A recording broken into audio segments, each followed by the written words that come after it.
The other conflict that's important to us all, Ukraine, it seems the United States has completely pulled out of it. Can we expect anything of the presidency now? And what would you advise, honestly, to Europe to end this war? Thank you. Thank you. Well, just thank you for the question. Just step back for one second, and for all of us to remember why we've been so engaged in Ukraine since the Russian aggression. And I think the answer is this, and it really does go back to what I was talking about. This was not only the aggression of a larger country against a smaller one, and none of us like to see a big country bullying another.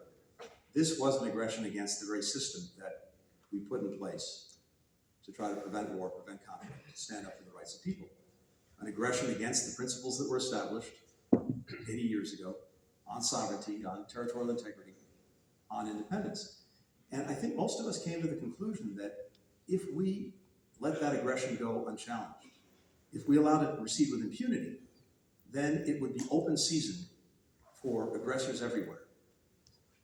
It's really interesting that one of the first countries that stood up and stood with Ukraine very early on was Japan, half a world away. And the Japanese Prime Minister at the time, Kishida, said that the reason was what's happening in Europe today could be happening in East Asia tomorrow. He understood. He saw that this aggression was against something much larger even than Ukraine. So I hope we don't lose sight of that important insight, because hopefully it will continue to motivate action. Look, I think it is incumbent and it is on the shoulders of Europe now to deal with this. My hope is that the United States, whatever its policies, will continue to provide as necessary the armaments that Ukraine needs. Ukraine is becoming increasingly self-sufficient in those armaments. Its industry is remarkable, but it will still need more help. There's a lot of money out there, and the out there is actually in Europe, in bank accounts, Russian sovereign assets that have been frozen, $300 billion. My hope is that as European leaders try to figure out how to sustain support for Ukraine, if they have to choose between spending their taxpayers' money or spending Russia's money, we know what the choice is and should be. So there are resources there to do it. But here is the answer, I think, to what constitutes success for Ukraine and the success that we need to drive for it. And that is irrespective of where the line is drawn on the map. Because honestly, I don't think it's going to change very much from where it is. The real success is in a Ukraine that could stand on its own 2 feet, militarily, economically, democratically.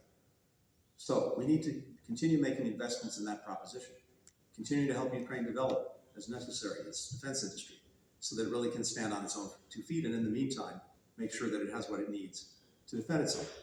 Economically, by investing and by integrating Ukraine as much as possible into our own economies.